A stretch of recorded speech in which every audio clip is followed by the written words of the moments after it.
MumbleCast, the oddly structured, poorly researched podcast extravaganza. My name is Liam, and as always, I'm here with my co-host, Kayla. Hi. Hi, Kayla. How are you? Good, how are you? I'm good, thank you. How has your week been? It's been pretty good. I can't hear you. You have to speak up. It's been pretty good. Why is that? I don't know. I didn't do very much. That's good, I guess. What about yours? Mine's been pretty normal, actually. Yeah. Yeah, work, rugby, gym. Same. That's Not it. rugby, but everything else. Cool. Yeah. So, do tell me, why are you whispering? Because you started whispering. No, I'm speaking my full volume. This is how I like to talk. Why is that how you like to talk? I don't know. So what is our topic today? This little thing called ASMR. What the hell is that? That's going to really piss anyone off who's listening to that loud. So ASMR. ASMR. Fast up, hi folks. If you can't actually hear me now, you might have to Yes. turn them up. Sorry if we just killed your eardrums. So what is ASMR? It is. Hold on. Maybe we'll talk about it when we start. Yes. Okay, we're going to do an ASMR. You may have heard about it. If not, Google it and then you'll see lots of YouTube it. things. In that case, Let's get ready to mumble. Now tell me, All what is right. ASMR? ASMR means Autonomous Sensory Meridian Response. Okay. So it's like a lot of people, some people, I don't know the percentages. I need to look into that. So first of all, we've been seeing this a lot, right? Yes. I've been seeing it a lot over YouTube and Mm-hmm. podcasts. Apparently, it's been about for a couple of years in a relatively high volume, but now it's been pushed a lot more. Yeah. And I think some people are maybe thinking it's one thing, thinking it's another, not really quite understanding what it is. Mm-hmm. And I think it definitely helps that like a lot of YouTube people people have become not famous, but like are making money on YouTube now. as in a lot. Yeah. Well, let's talk about it now. There are ladies and men doing ASMR YouTube videos with over 1 million views. Mm-hmm. And multiple over 1 million views. We'll talk about what it is they do in a moment, but that's crazy. Yeah. Like there's one, the very first one that comes up, Gibby something or other. I won't give her a plug because she's got enough. Like almost the last 20 videos she's done plus I've had up to 8 million views. Mm-hmm. You know? More. It's insane. I think part of that is something else, but we'll discuss that maybe later. Yes. So, signs. Carry on. What was ASMR? Signs or The signs behind Oh, it. I thought you said signs. I was like, Yep. signs. I don't know What's the signs of it. Tell me about Mel Gibson. Okay, so it's like the tingles, kind of. So usually people who have this, so only a certain subpopulation have the reaction to this, but there's noises or visuals or like different sensory input that causes these responses in a certain group of people. Mm-hmm. And it's like they've described it as like tingly feelings or just like not necessarily like goosebump chills, but like get that like kind of like that kind of chill feeling, Sure. tingling on your scalp that kind of like moves down your spine. I've heard it being described as like a mild electric current Yeah. running through you, or similar to like bubbles of champagne. Yeah, I was supposed to say rolling that one down. too. I think that's on Wikipedia, to be fair. But yeah, so I've heard it from that, and it's hard to describe, apparently, if you've not had it. Yeah. And I have yet to experience it. I've not really haven't. sat down to try, but I haven't experienced No. it. So this sort of response, not ASMR specific, kind of it can get compared to a couple of other variations on this. So you've got, synesthesia is something that I want to talk about first. Synesthesia is an automatic response on your body to something else. So it's like a sensory response to something else. For example, some people, when they hear noises, see a color. Yeah. Or some people, when they're visually, they see numbers at distances and they can relate certain things to numbers.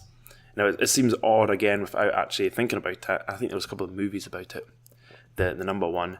But you've got the Graph color synesthesia, which is like individual letters of the alphabet and numbers collectively are kind of shaded or tinged with color, so which is different. And then you've got chromesthesia, which is you associate sounds of color, which would be amazing. Yeah. You've got spatial spatial sequence synesthesia, which is when you see numbers within space. So, for instance, the number 1 might be farther away than the number 2 might be closer, or people with this often kind of have great memories and see dates and months in the space around them. Mm-hmm. It's very odd. You've got a number of different variations of this, but it's essentially parts of your body relating sensory type things to one another. Mm-hmm. The reason I bring this up is because ASMR has very compared to the ATS, which is auditory tactile synesthesia. So auditotactile synesthesia is when it's like a sound that you're feeling you get that kind of runs through your body when we come across an audio thing that's very pleasing or very sort of rewarding. Mm-hmm. And I've had this one. I've definitely had this. And I tend to get this when I watch like Britain's Got Talent or X Factor. And it's when someone comes out on stage, you don't know what's happening, and then they burst into some really impressive sort of song. Yeah. And then your body's shocked by it, and then it is goosebumps. I think what they're called.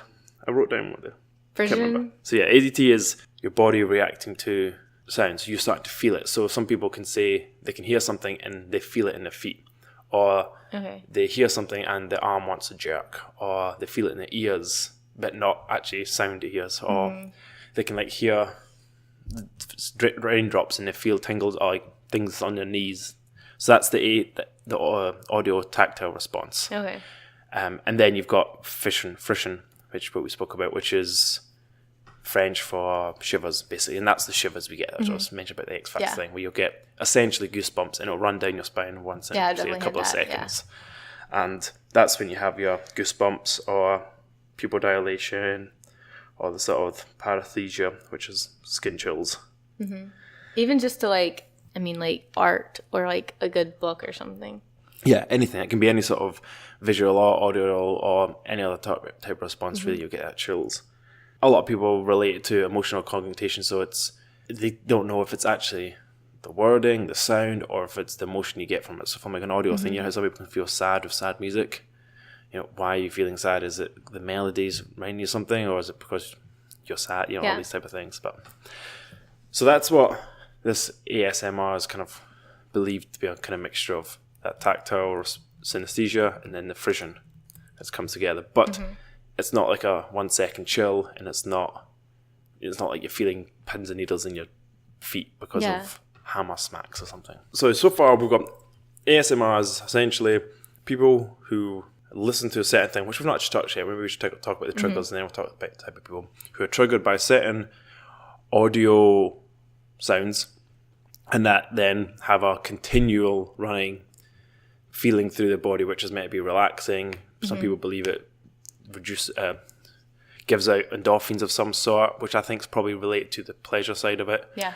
I don't mean that in any other weird manner. And it is similar to these other audio tactile type things that we get. Yeah. Okay. So have you listened to that one? You said you hadn't really. The little bit that we listened to when we were first talking about this, but I haven't listened to like a whole one. So the certain sounds people refer to as triggers. These are the things that create this response, and they're kind of put into a couple of different categories. So the one that we started off this podcast, this was whispering, which I think is one of the weirdest ones. It is. So it's basically listening to softly spoken whispering voices. Mm-hmm. I don't know about that one. That seems weird to me. I think that's the reason why ASMR gets its weird credit. Yeah. Because it's girls whispering. Like a guy whispering is not very attractive. It doesn't sound nice. It's maybe because the deeper voice that men tend to have, it doesn't really, unless it's like a really deep voice whispering, which is one of the extremes, because personally, I have a real mix between high and low notes when I speak, that it doesn't really come across very well when I whisper. I can't keep the deepness, but I can't quite hit the high, so it's a weird muffle, you know? Yeah. But maybe it's because I'm a guy. I'm not. A guy's voice attractive, I don't know, or stimulating. Like, have you listened to? What do you think? What do you feel when you hear the women or men? The whispering one. Yeah. That was when I was like, "This is creepy." Yeah, it reminds me a little bit of some horror movies where the bad person's always whispering, you know. Yeah. And for a lot of them, they masticate, which is, you know, that awful sound that nobody likes. Yeah. So if I'm, and that's just, sorry guys, I know it's gross. That's awful. And when you're whispering, that really takes you out. But the thing is, the better quality mics you have, the less you can get that, because they'll pick up things better. Yeah. So like radio hosts, they can't do this on the radio because it's really hard to whisper on the radio because their mics are so high quality. Whereas us, with our type of microphones, they're a lot more focused, so we can do that sort of speech. But no, I don't like that. The other bits I don't mind, but the whispering, not for me. What are the other type of triggers?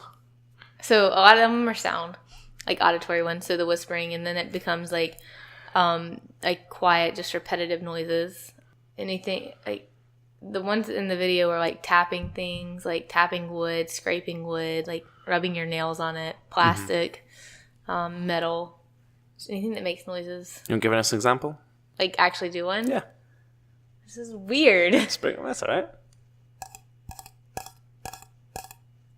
Yeah, that's simply it. You want even so I've got a can of juice here, like,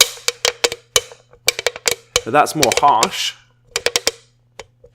But as long as it's continual and it's the same sort of sound, people would like that. I'm ruining it because I'm talking over it, but that's so weird. But I guess for some people it will work. I thought it was a really good one because rolling your fingers over, like, this keyboard's not great for it. But like a normal keyboard, I think people would like that. But anyway, I don't know why I was thinking about that the other day though. But see, like, if I'm gonna rub my fingers over the keyboard, I like I get more, not like, I get. You don't want to say pleasure, but you get stimulation from that rather than more just like a soothing. Like it's like a like I was telling you. Was I telling you about the hair thing where I like constantly pull my hair when I'm like anxious, and that like helps calm me down. It's like the same thing with this. Yeah. But hearing it doesn't do anything for me. But like actually, like just feeling it, I don't know. I think feeling is more of a.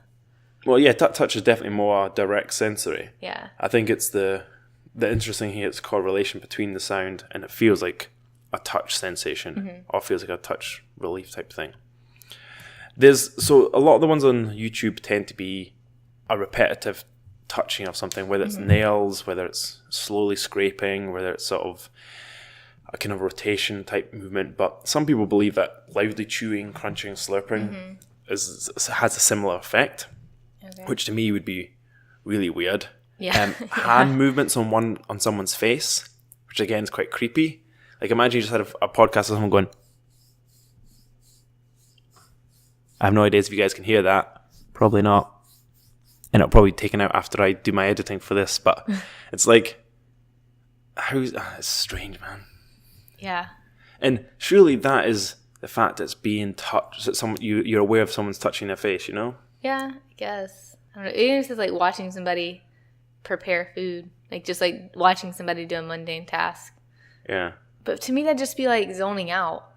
I think that's basically what it is. And if they're paying attention to the sounds, they're not thinking about anything else, your body's relaxing. And I think that's a big part of it. Like some people on the radio that were talking about this, they were playing basically the background noise of like a food court.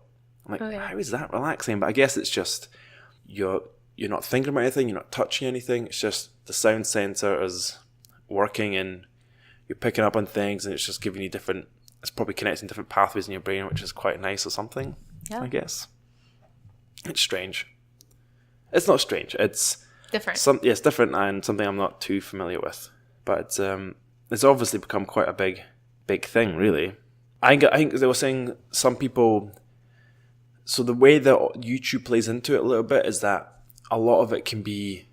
You can relate to what the sounds come from. So like people getting the haircut can be quite relaxing for some people. So if you're aware of that, the sound that you're hearing is someone getting a haircut, that can somehow help. As in, if you just had the sound, it wouldn't have the same effect as the sound and you knowing what it is. Type thing. Like I could make this sound and it could be fingers on a table, or it could be, I don't know, fingers on something that people care about, or whatever, or like clopping of a horse. You know, it could be a real horse, or it could be with coconut shells. You know, you can. If you knew it was coconut shells, it wouldn't be as maybe nice as a horse. You know. Yeah, something about Monty Python now. Yeah, that's exactly where I got it from. Have you not seen that, guys? The Monty Python and the Holy Grail. The search for the Holy Grail? Or is it just the Holy Grail? I don't remember. and the Knights of Nye. I can't remember the Knights anyway. King Arthur, and they've got two guys at the back, but they don't have horses. They're just jumping up and down, and they're clapping coconut shells together to make the sound of horses. It's very funny. It's probably one of the funniest bits. Yes. Just that people just don't. It's not a joke. It's just a running gag type thing. Yeah. It's good. Okay, so as we mentioned, Kayla and I haven't yet experienced this ourselves. We don't feel like we are ones who are maybe susceptible to this ASMR. Again, I'm going to say that again. It's autonomous sensory meridian response, because I keep forgetting it. So I'm sure you guys have as well. But there is a belief, or the studies believe, that certain type of people, and depending on your personality traits, you may have better or different responses to this. So what can you tell me about that? So one of the ones that it's really been not connected to, kind of, is what's it called? The Big Five Personality Inventory. Okay. It's this 300 question personality 300? test. Wow. Yeah. You didn't take the 300 one? I did. Yeah.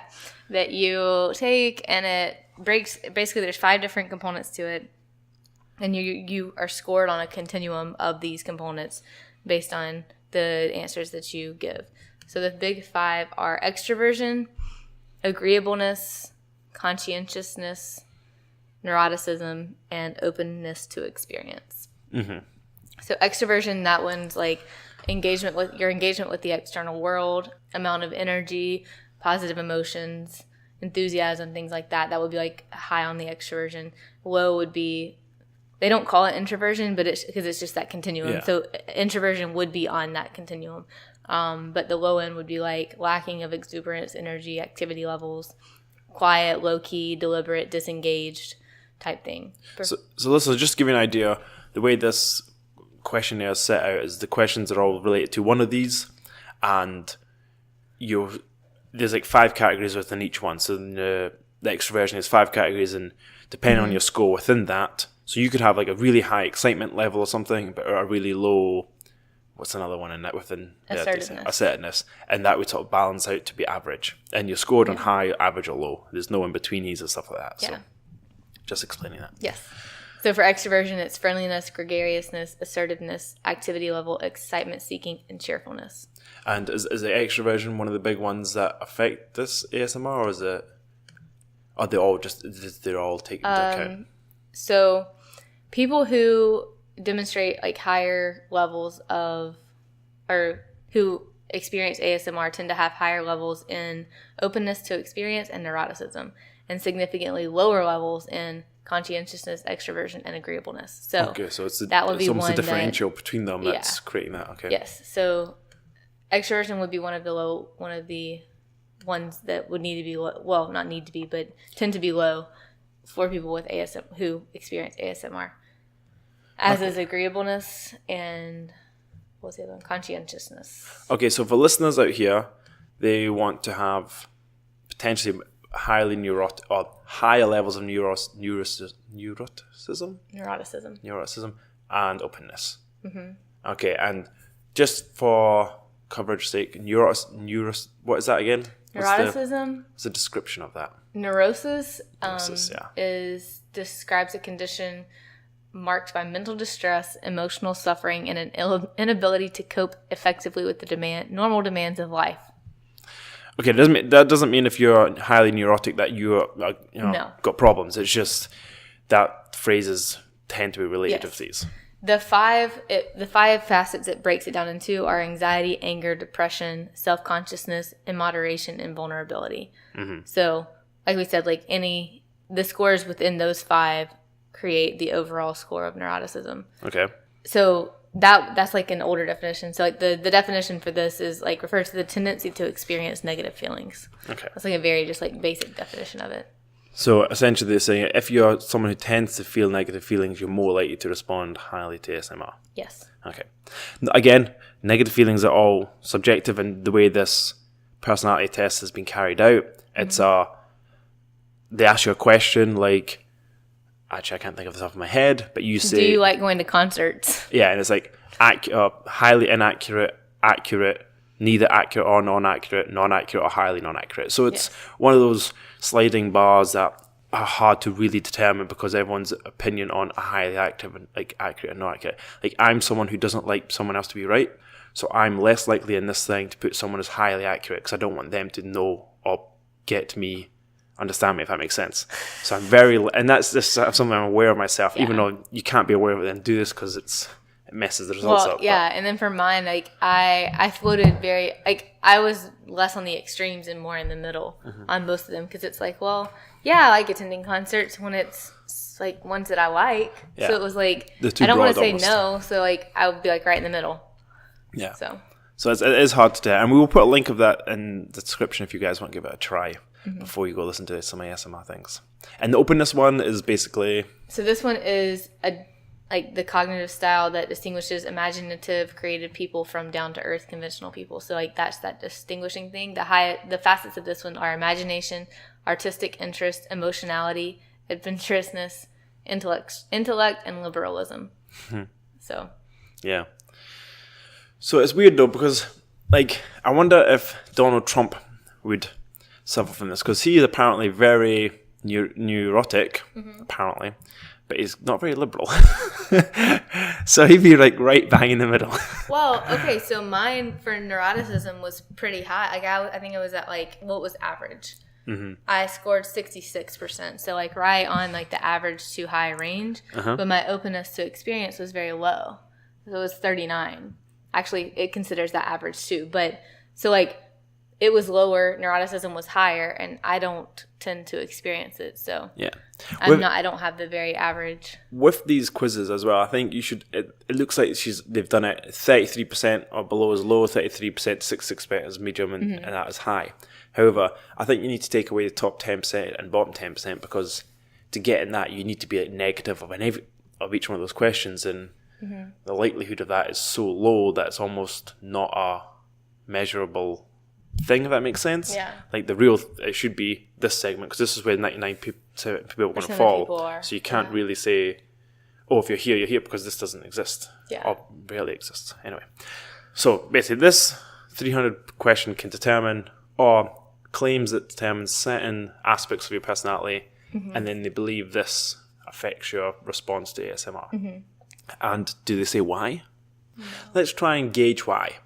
So if you're open, you're more willing to allow yourself to try and fall into this. Because very few people have like experience ASMR without openly trying to step into that, I would have thought. Yeah. I also think because of the imagination piece. Yes, that's a good point. Yeah. Like they're able to like really visualize it in their head when they close their eyes. Those same people are probably also people who can be hypnotized relatively straightforward because they're open to it. Yeah. That's interesting. Okay. And then the neuroticism things probably, I would have thought maybe they feel quite tense and this takes them away from thinking in their heads. Like if you're someone who doesn't think in their head a lot anyway, this isn't going to feel like you're being removed from that, where this would remove you from that. So those people are probably more likely to have a relief, if that makes sense. Well, I read that a lot of times it's used for insomnia, especially in cases of like anxiety, depression, any of those kind of like mental health things that we've talked about before. And so that like if the majority of people, not a majority, if a lot of people are using it to help cope with that, then that's going to put them high on this neuroticism scale because that's what it counts. Yeah. So that makes sense to me too. Yeah. And as I'm sure people will have, there's not many studies about this and what it is, as in there's a lot about the fission and the other things, but and no doubt there will be a few more things in the coming years, but if it helps, I guess. Yeah. I think a lot of people do this unknowingly. Like a lot of people listen to white noise before they go to bed, especially people with anxiety or struggle sleeping, and it's essentially doing this without thinking they're doing this. Yeah. And although they're not actively listening, they're still thinking in their head. I think if they actually actively listened and said, they would have this response a bit more. Maybe. Because I know some people who put on music or sounds, but they're still thinking, they're not actively listening to the rain or the waves or whatever it is. That's very interesting because I am I can't sleep without the fan on because I need that noise. Not because of like the actual like cooling effect of the fan, but because like I literally can't sleep if I don't have that background noise. Yeah. So that's interesting. Yeah. I'll just put music on, but but I'm not someone who's in my head at all, ever. Like, I very rarely am thinking about things. Yeah. Really? That's not true. I'm very rarely thinking about things in a manner which stresses me out. Yeah. I guess. All right, so AMSR in the public. Well, is there anything else you want to add on about this? So another interesting thing that haven't done much research into, but I started thinking about when we were talking about the synesthesia thing, is that sounds a lot like a sensory processing disorder type thing, which is commonly like with people with autism, like who are on the autism spectrum. Okay. So, and this, like, there is a lot of information that people who experience synesthesia and who like get, I don't know who ASMR works for, tend to have more autistic traits. Oh, that's interesting, Shelley. Yeah, it is. Personal joke, sorry guys. Well, I guess that again, I guess it makes sense if you're someone who can't process things or is struggling or is, whether it's a can't or is having trouble too. Yeah. With this being something that you're meant to not think about processing, it's all focus on one wee thing. It would help that with kind the of processing, the release, because it's proven that when you overthink things, stress, your body gets tense and it can create ill health. And if this is to help relieve that in any way, whether it's again the autism or someone who's stressed out or anxiety, that makes sense. So it'd be interesting to see how, I'm sure they had studies about helping kids with there's autism go through this. Tons of, when I googled autism and ASMR, there's videos like designed for kids. So Well, I'm sure, I think you've told me before, often kids with autism will play with a toy or something quite repetitively, and whether it makes a noise or something like that, it can be quite like helpful sensory to them. stimulating toys, like that's like a huge thing. And like babies are often given these sort of stimulus things. Some of it's to awaken those stimulations and things, but also some of it's probably because there's so much going on in their heads with all this new information. It's maybe good to just focus on one thing over and over a little bit. For sure.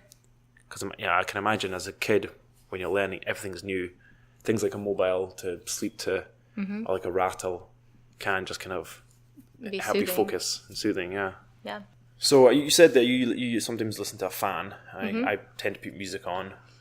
On YouTube, there are videos of people like 6.5 hours worth of various, hours and hours worth of people doing things. Almost everyone's at least an hour long. Some of it maybe shorter, and it is crazy. Like, I get that YouTube's fantastic for that sort of thing, and some people will probably be jumping on it because they can make a quick buck out of it. And hey, I'd be lying if I said I haven't thought about that myself. But and I wonder how much of a fad it's going to be, or will it continually kind of keep going? I suppose there's only a certain amount of sounds you can get. Yeah. But, Well, so this was I'm on an article about interesting facts about ASMR.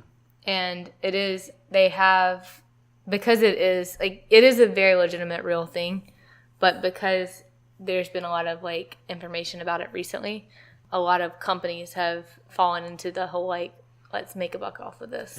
So the food and drink advertisers and things like that, especially with the people who can hear chewing or drinking and things like that and get the sensation from it, they've started using that to in advertisements. Themselves.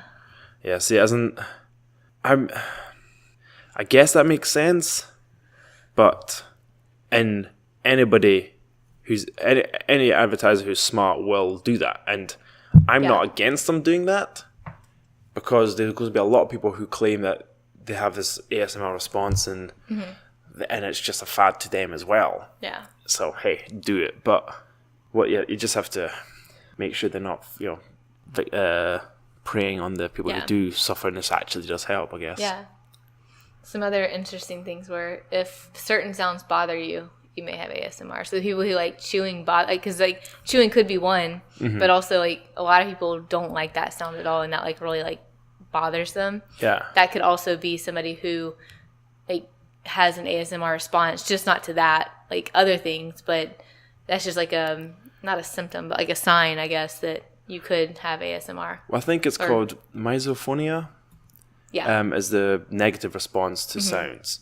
Now, that's not necessarily all sound. It's typically one particular sound. Like, I hate the sound of a thing in the gym that we go to. I think I mentioned to you, like a metal scrape. It drives me mad. It actually makes me a bit more angry when I hear it. So I guess that's something like that. And most people have some version of a sound like that. I don't like the sound of that at all. But and like every time I do it, I like have to prepare myself for it. But it doesn't make me angry.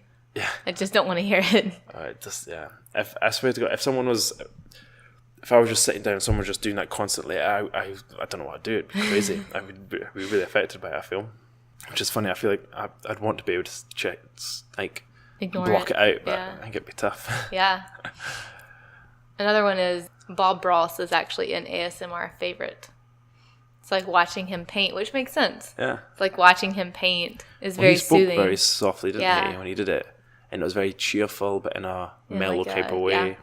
Yeah. I'm trying to think other things that I like to listen to it smoothly. Not much. And I'm not like because I fall asleep very easily. I guess it's maybe it's because I don't hit those spectrums. I'm complete opposite. I'm low openness, low neuroticism. I'm not that neurotic, I guess.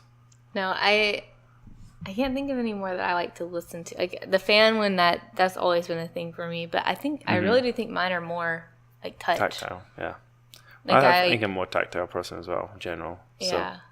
I used to like not rock myself to sleep, but kind of like as I'm falling asleep in bed, just kind of rock back and forth. You know, had a rocking chair or do you think you'd fall asleep in a hammock dead easy? Probably. Yeah. I know. Yeah. It's weird because I was never like stroked to sleep as a kid type thing. You know how some people like they'll have their parents just kind of softly patting them essentially or rubbing their back. I was never anybody like that. My grandpa used to, this was in church, so I probably shouldn't have been falling asleep, but I was so tired, and it was so early. But he would, like, take my arm and just, like do like this, and then it'd make it itchy, and then you'd scratch it, and then he'd do like this again, and then you'd scratch it.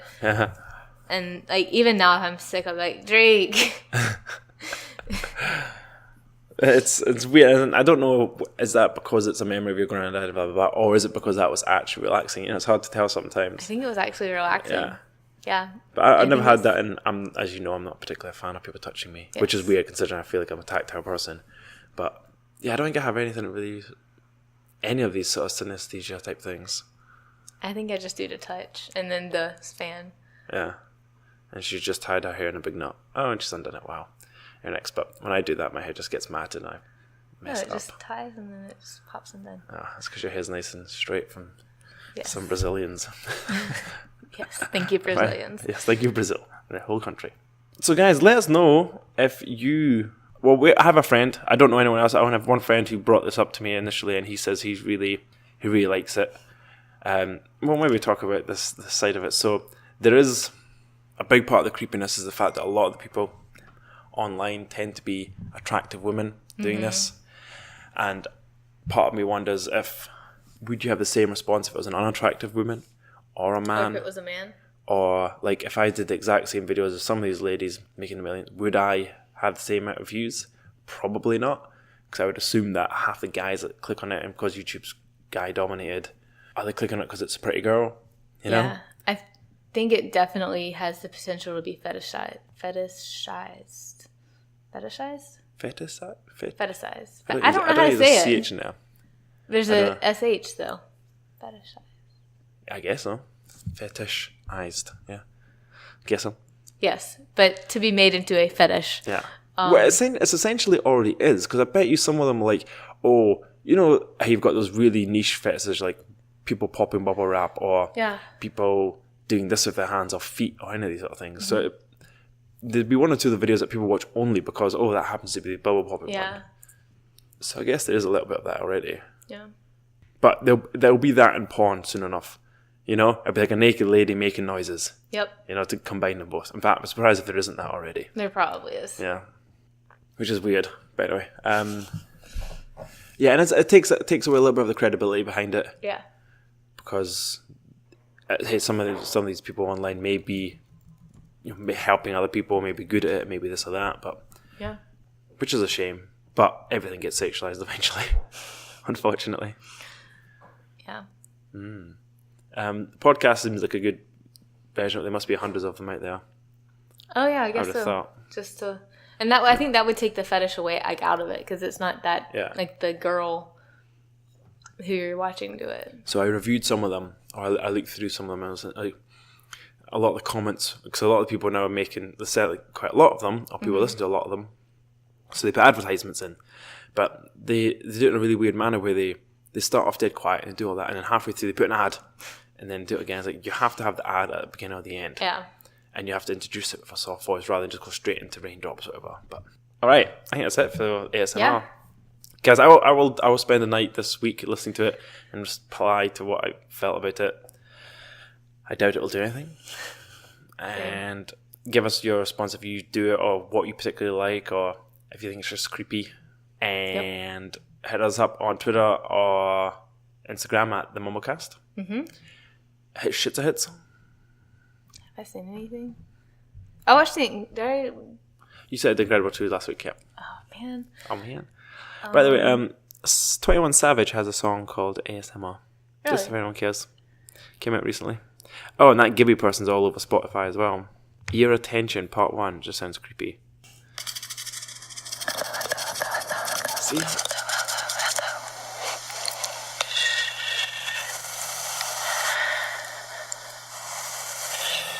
See, to me, that quality is just creepy and weird. Yeah, I don't really like it. I don't think she's very good at it. Or maybe she is, I don't know. She's got millions of people listening to it. Yeah. I've not seen or watched anything either. I want to watch Shazam. Yes. I know. Yes, and you refuse to come with us. I don't want to watch Shazam. I don't want to watch Shazam. Why don't you watch Shazam? Because I don't want to. Why not? I don't know. Ugh. So, I might go see Shazam this weekend. Maybe not. Probably not have time. That's it, though. I've not seen anything else. Yeah, I don't think I have either. I'm not listening to anything else either. No. I try to find something. Listen, if you have any recommendations, tell me something. I don't want something new. I don't want to watch something that's been about for ages. Yes, Game of Thrones came out, but I didn't watch it, so I'll watch it in 6 weeks' time and watch them all at once. Brene Brown had her new thing came out on Netflix today or yesterday, so I plan on watching that soon. Who's Brene Brown? She's an author of like these empowerment books. Not empowerment, but like, I don't really know what kind of. They're not really self-help. They're like just good. But what are they? The books? Yeah. What's the? I'm assuming it's not a plot book. It's a. No, it's like telling you about something book. Like, kind of like the Power of Now type book, but different. Okay. Is it about feministy? No. Okay. It's just like mental health, positive thinking. And on Netflix. Yeah, well, her documentary thing just came out on Netflix. Oh, okay. Well, so I'll be watching that. Watch that. Let me know how that goes. Yes. Fair enough. Yeah. All right, and there was that whole Star Wars celebration this week or last week. So the new Star Wars trailer came out for the final of the saga, Episode 9. Well, they really messed that one up because May the 4th is coming up. Well, I think it might be continuing on this week and it finishes this weekend. I'm not sure. Okay. Can't remember. But it's because Star Wars always came out initially at the start of May, at least somewhere in the world. That's why they do it then rather than on May the 4th. Okay. Or in April, sorry, mid-April, I think. There's also on my Disney nights, I'm sure they're doing something. So I'm sure people are looking forward to that. I don't care. So I don't either. All right, I think that's it then. And like 2 more weeks till Avengers. 2 more weeks. I have rugby on that Tuesday, so I can't go anymore. And we have like a big playoff game that weekend, so I kind of need to be there, but I'm not going to go. But I really should. But I mean, I'm not going to go to rugby. Like, I'm skipping rugby. I've waited 10 years for this. Just thought, I don't know why I'm telling you. It doesn't change anything. I'm so confused. Okay, that's been MumbleCast for this week, guys. I hope you enjoyed it. Tell us what your thoughts about ASMR. At the MumbleCast, I've been Liam. And I'm Kayla. And this has been MumbleCast. Bye. Bye.